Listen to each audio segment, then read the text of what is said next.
who is facing elimination this week? Well, the Giants, who have a real chance that Broncos loss is their version of the Bears Hail Mary game last year, where it leads to a spiral. The Giants, they host the Niners. The Raiders, they host the Prince. The Cardinals are at Dallas, and Cleveland's on a bye and is really going to test our you can't be eliminated on a bye standards. But those are the teams facing elimination. This is one of my favorite tier groups ever. Oh. The transitive property of quarterbacks. So here's the deal. Wow. The Minnesota Vikings had Kirk Cousins, but they're like, you know what? He's not quite good enough. So he goes to Atlanta, a team that then drafts Michael Penix, despite the fact that he got outplayed in the national championship game by J.J. McCarthy, who the Vikings then draft.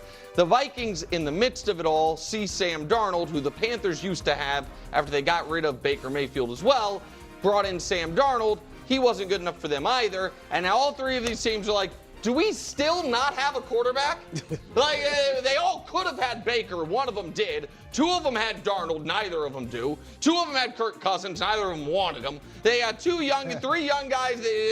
Just no good. Hanging by a thread. The Bears from a mojo perspective. The Jags from a... Here's not the only thing hanging from the thread in Jacksonville. It's not just the team season. It's also the Adidas marketing budget. Like, we spent how much on the Trevor Lawrence, Travis Hunter Footloose ad? Like, that's... Yes, that is not aging well. The Cowboys with that defense, that if only they still had, I don't know, a great pass rusher, coach. I know he stinks against the run, I guess. And Washington, who is really staring at a real season from hell for a team that went to the conference championship game last year. They're not done. None of those teams are done, but their chances are dwindling. Asking a lot of the old guys. Now, Flacco's hurt, but he has to carry the team because they have no defense. And Rodgers is 41. He has to carry that team because they have no defense. Mike Tomlin in August said this group has a chance to be a historically great defense. After this week, Tomlin talked about how he was disappointed that the offense didn't do better on third down. Buddy, I love you, Mike. That was a defensive problem, and you're the defensive coach, and you're spending $165 million on defensive players. Attempting to avoid disaster. That's the Ravens and the Texans, because missing the playoffs for either of these teams would be a disaster. The Texans were supposed to be in the most winnable division. Last year was supposed to be the down year, and they made the playoffs. The Ravens, their ultimate SBOB. And again, we have recalibrated, Brew, as you talked about, expectations for both of these teams, where it's like, well, just making the playoffs would feel good. But it's really not that. It's that missing the playoffs would be an abject disaster. Good, but wildly frustrating, and for different reasons. The Niners are frustrating. It's frustrating just because of the injuries. Because if the Niners have this good of a record, despite having two quarterbacks, both of which have been hurt, losing your best two defensive players, having your receiving core riddled with injuries, your offensive line, George Kittle, that part's frustrating. The Broncos are frustrating because you watch Bo Nix the last 5 quarters and you're like, hold on a second.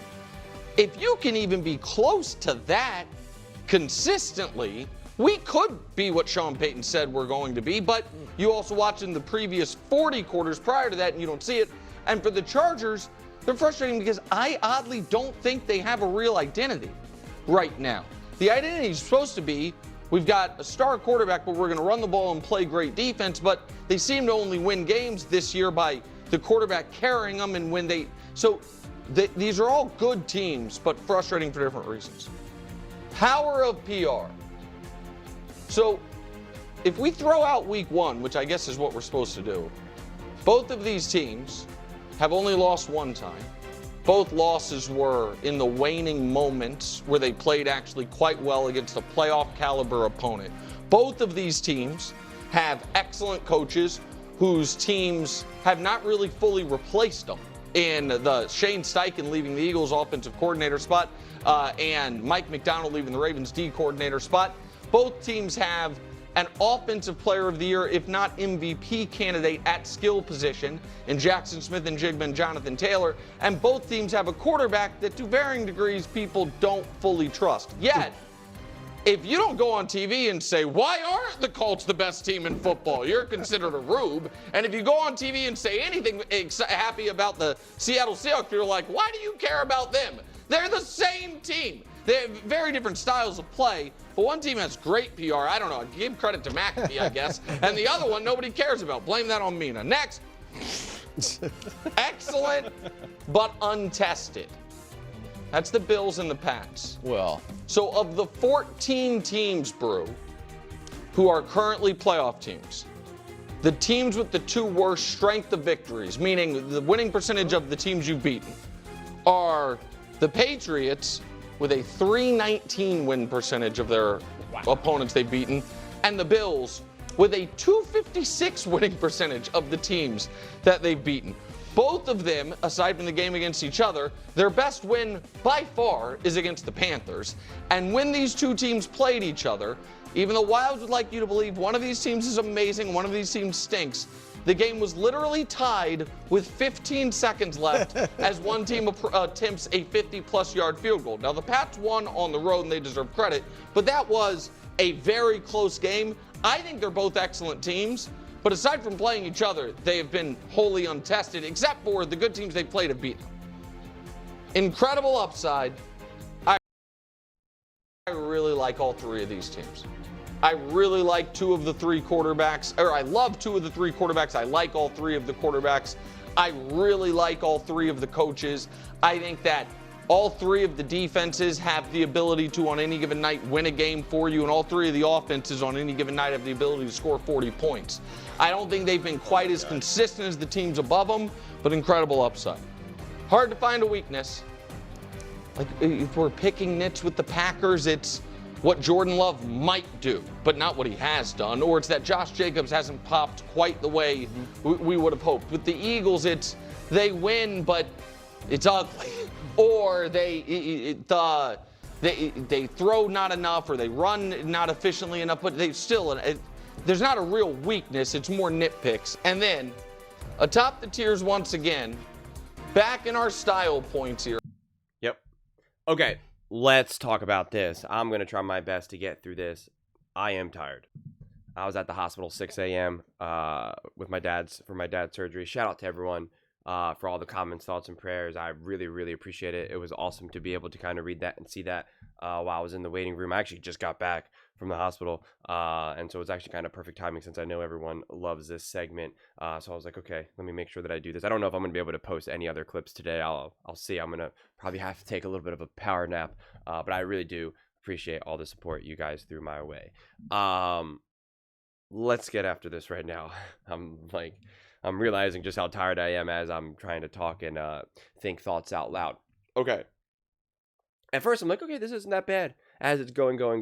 And then it just progressively gets worse. And the explanations started to drive me absolutely insane. First off, I care about the Seattle Seahawks. I've been talking about them for weeks and weeks and weeks. I was talking about them in the offseason. You want to talk about the power of PR? Talk about Baker Mayfield and the Tampa Bay Buccaneers and the power of PR, where you think the Colts and the Seahawks don't deserve the credit and the praise that they're getting, but the Bucs and Baker's MVP, this or that, like it's kind of insane. There should be no reason to believe that the Colts or the Seahawks are below the Buccaneers. And don't say, well, the win they won, blah blah. And it's like, what about the Patriots and the Bills? Exactly. What about the Eagles beating the Chiefs? Exactly. So yeah, miss me with that nonsense. And what's so crazy to me too is you're like, oh, these teams, the incredible upside tiers, where you're like, these teams, they can win with their defense and their offense can hang 40 points. Oh, you mean like the Seattle Seahawks and the Indianapolis Colts? Yeah? Okay, gotcha. Great. Glad we got that figured out. So those 2 teams right off the bat being that low are absolutely insane. Same thing with the Broncos and the Chargers. The 49ers are one of the harder ones because they are injured. They are so severely banged up. Mac Jones has been injured pretty much the whole season. He's been banged up, and obviously it's Brock Purdy playing, and then all the collection of injuries that the 49ers consistently deal with. It just will always be hard to try to evaluate how great or not great of the 49ers are. It's just I find it incredibly difficult. One, I don't know who's playing at any given moment, and when they are playing, I have no idea how healthy they are. I personally don't know what to do with that. I mean, I'm just being completely honest with that. Honestly, putting the Texans right now above the Bengals and the Steelers feels kind of absurd because their offense has been awful. Their defense has been great, but at least the Steelers and the Bengals have functional offenses. I don't know how banged up Flacco is or what the story is with that in this moment of time. And obviously they lost a bad game against the Jets, but like Flacco has shown that his ability to get that offense going, with Jamar Chase, T. Higgins, etc. And that'll always be threatening. That'll always be threatening, especially when you do have a seasoned veteran quarterback there. He's obviously not Joe Burrow, but he is a vet and he does know what to do. And so if you're talking about a team like the Bengals going up against Texans, like I'm going to have more faith in the Bengals because I believe what they can do offensively. I do not have that belief in the Texans right now, which pains me to say because I actually think CJ Stroud is great. I always say this. I think CJ is an absolute victim. And it's similar with the Steelers, obviously bad defense. I don't think the Steelers offense is as prolific as what the Bengals have going right now. But, I'm going to put that faith in the Steelers more so. Hanging on by a thread, I think that's fair as well. Again, the Commanders, the injuries, no Jaden Daniels. I know there were whispers. I fought with Commanders fans where they were like, nobody wants to talk about it, but Marcus Mariota actually runs the offense better than Jaden Daniels. And I just wrote LOL because it's just like, what even is that comment? Like, what even nonsense are we talking about right now? You don't have your starting quarterback. The roster's been banged up all season. It's a bummer. It's a bummer. It's one of those seasons right now. Can they stabilize? Who knows? The Dallas Cowboys, is Jerry Jones making a trade? He's claiming he wants to go out and get a defensive player, which is just, as we've already talked about before, just the absurdity of the things that Jerry Jones is saying and how this team has unfolded. They are wasting a great season from Dak Prescott right now. Their defense really does feel exceptionally awful. And as much as I thought that Dak was going to have a great year this year and believed that he was going to have a lot of success with CeeDee Lamb and Pickens and all that type of stuff, I did laugh at the idea that he was going to be able to that offense and Dak was going to be able to carry the team in the way that Joe Burrow and the Bengals had to do, and because I just don't think that's possible. And we saw that against the Broncos, that when you go up against a significantly better defense, a great defense, they cannot hold their own. Whereas Joe Burrow and the Bengals were able to hold their own and beat the Broncos. Arguably a better defense, a healthier defense at that as well last season. So that actually aged pretty well. Kudos to me. Thank you. And then, honestly, these bottom 7 teams, and I'll get to the top teams in a moment. I know I'm kind of going a little bit all over the place. Like I said, I am tired. I didn't go to bed until like 4 a.m. and then, had to wake up at like 5:30 a.m. and then get to the hospital by 6. Anyway, Falcons. Yeah, man. All three of those teams are a mess right now, obviously. They're so inconsistent. The coaching for the Falcons, I wouldn't be surprised if they just fire every single person there. When you're that inconsistent, when you're that all over the place, just an absolute mess. And it's a bummer because I think the talent is there. I think the roster is there. I really, really do. But it's just crazy. And yeah, now you have Kirk Cousins as your quarterback. Like, it's just, I don't know what the story is with Penix when he's set to return. And obviously the Vikings. Like, listen, I stand by what I said earlier, and then it was actually great because Orlovsky came out like the next day and pretty much said exactly what I had said, which always feels good, always feels validating, because I've said, watching the Vikings versus the Chargers game, I live streamed that and during it I was just like, I don't know what, I was like, and I'm a huge believer of Sam Darnold. And I'm like, putting Sam Darnold there, I don't think he's succeeding right now. Putting J.J. McCarthy in there, I don't think any quarterback is succeeding right now in that situation. And that's exactly what Orlovsky said. And that is my read on this team right now. So even if they had a better quarterback, would it maybe look a little bit better? I'm sure, right? Especially if you have maybe a hyper-mobile quarterback. But I mean, there's only so many hyper-mobile quarterbacks out there right now, especially ones that can, take a beating. So it's just a bummer. And the Panthers, I was never buying into the Panthers. I know they won some games. I know they had a little bit of energy there, but no. And then facing elimination, the Giants the Bears were actually winning. And, it wasn't the prettiest, but they had a rookie quarterback. They were winning some games, getting after some stuff.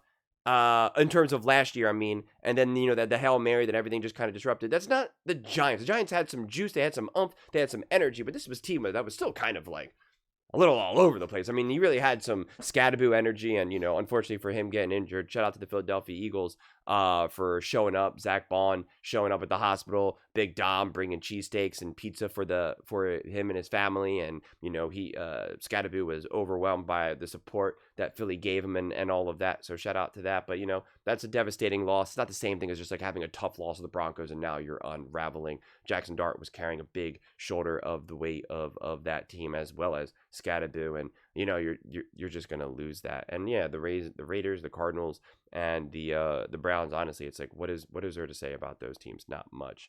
And then again, the Jags and the Bears, the Jags and the Bears. I'm totally comfortable where they are right now. Like I'd lean on putting the Jags, again above the Texans, even though I have not been happy with how the Jags have been playing. And I would rather look at the Bengals or the Steelers, but they as inconsistent as they are, they still at least have the potential to do something. There's still that potential there. And that when you do have potential, at least this early on in the season, early on, midway through, there still is the feeling of like you can get it going. Or especially when you saw the Jags take on the Chiefs, you're like, there's some magic there. There is something there. Can you stabilize it? They've shown their inability to do that. And the Bears, listen, they're continuing to go through their growing pains right now. That's just the situation that they have with Caleb and Ben Johnson. And with the Chargers, it was really annoying because you're like, I'm confused about how the Chargers are playing because of what they have to do to win. Is it because they are decimated with injuries? Is it because they're missing all their running backs and their O-line, and Justin Herbert is being pressured at a rate that will give him over 300 pressures? Watch my video that I made about Justin Herbert and about how he's actually doing more with less than Patrick Mahomes has ever done, and that actually the numbers that he's putting up right now are similar to that of what Patrick Mahomes put up when he had a great O-line and great receivers. So what Justin Herbert is doing is pretty remarkable. And as Nick said the other day, I think it was yesterday, where he said, give Patrick Mahomes an O-line and receivers he trusts and he's great. And it's like, well, Justin Herbert doesn't necessarily have that right now, and yet he's still keeping this team afloat, which is pretty remarkable. Put some respect on Justin Herbert and this Chargers team. Now to the top teams, the Bills and the Patriots.